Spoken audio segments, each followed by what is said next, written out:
Krish optics कम्प्युटरद्वारे डोळे तपासणी। Address परिश्रम बिल्डिंग, गॅलेक्सी फोटो स्टुडिओ शेजारी, नवीन पोचरी रोड, मोहपाडा, रसायनी। टोपरा दत्तात्रय शिंदे।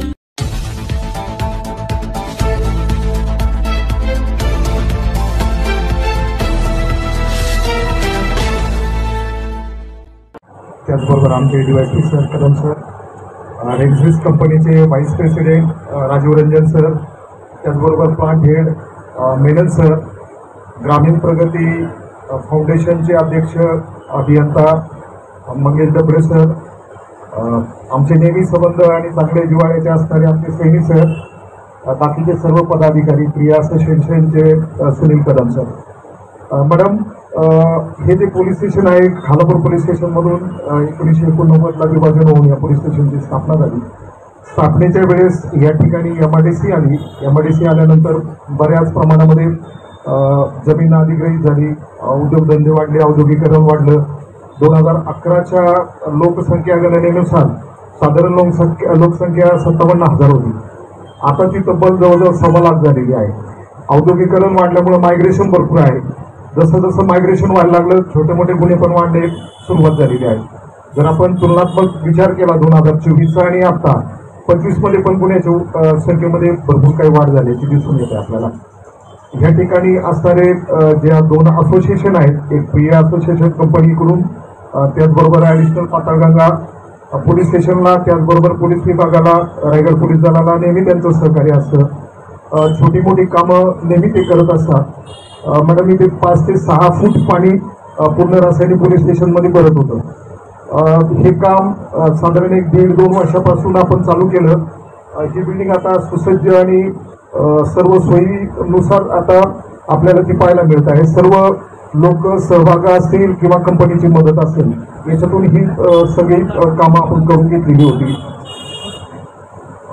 या ठिकाणी महिला कामगार पण भरपूर आहेत। माननीय मुख्यमंत्री महोदय यांचा जो 100 कलनी कृती आराखडा होता, त्या दरम्यान आपण 110 ते 120 कंपन्यांचा सर्वे केला होता।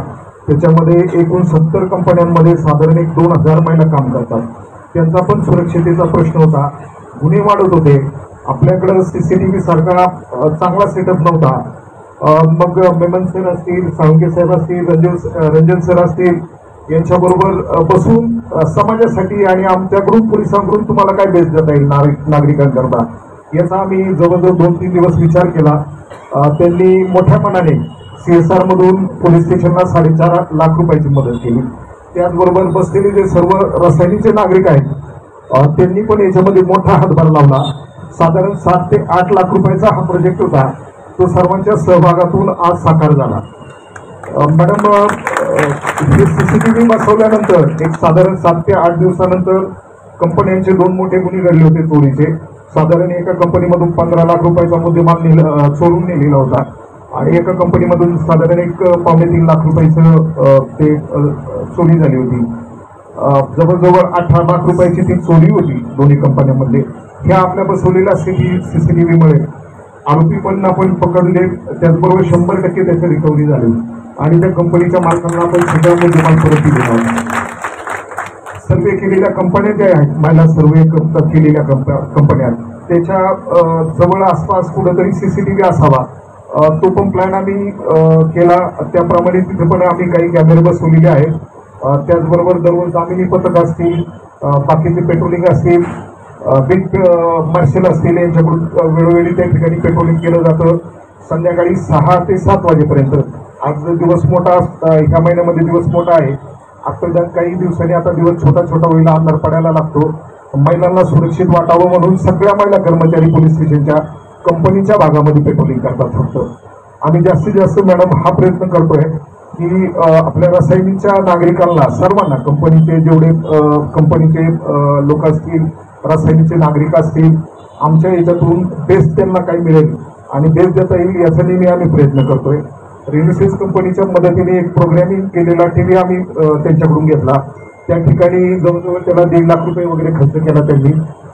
कंटिन्युअस सायमल्टेनियसली त्या अवेअरनेसच्या जाहिरात त्याच्यामध्ये प्ले होतात आणि तो ऑटोमॅटिक साधारण 12:30 वाजता रात्रीचा तो TV शटडाऊन होतो, सकाळी 7 वाजता तो ऑटोमॅटिक ऑन होतो। म्हणजे आम्हाला तो ऑन पण करायची गरज नाही। त्याचबरोबर डिजिटल बोर्ड ही संकल्पना पण आम्ही रासायनिक पोलीस स्टेशनमध्ये आणली.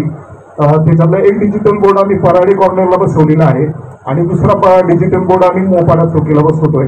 त्या डिजिटल बोर्डवर रासायनिक पोलीस स्टेशनची माहिती, त्याच्यामध्ये माझा मोबाईल नंबर, माझ्या अधिकाऱ्यांचे मोबाईल नंबर, आमचे ईमेल आय डी, कंट्रोल रूमचा मोबाईल नंबर, त्यांचं ईमेल आय डी, त्याचबरोबर मोबाईल ऑपरेट होत होतो आम्ही. ह्यानंतर त्याच्यामध्ये 112 किंवा दामिनी पथकाला कोण आहेत त्याची पण माहिती आम्ही त्यांना डिस्प्ले करून देणार आहोत. ते जे नागरिक आहेत त्यांना पोलीस स्टेशनपर्यंत येण्याची गरज नाही आहे. त्यांनी तो डिस्प्ले पाहावं आणि तिथूनच त्याप्रमाणे कुणाला फोन करायचा असेल तर करतील, ईमेल आय डी त्यांना मेल करायचं असेल तर मेल पण सेंड करू शकतील ते. त्याचबरोबर दामिनी पथकाला कोण आहे त्यांना काय अडचण असेल तिथूनच पाहून त्या डायरेक्ट त्याच्या मोबाईलवर संपर्क साधतील. हे पण आम्ही एक डिस्प्ले आम्ही चालू केला आहे, दुसरा डिस्प्ले आता एक 5-10 दिवसामध्ये तो पण चालू होतो. मी मॅडम आमच्या रासायनिक पोलीस स्टेशन ग्रुप ग्राह्य देतो की रसायनीमधल्या नागरिकांना चांगल्यातलं चांगलं आम्हाला सर्व्हिस कसा देता येईल हे आम्ही नेहमी प्रयत्न करू आणि तशीच सेवा आमच्याकडून पण करू. एवढं बोलून मी थांबतो. जय हिंद.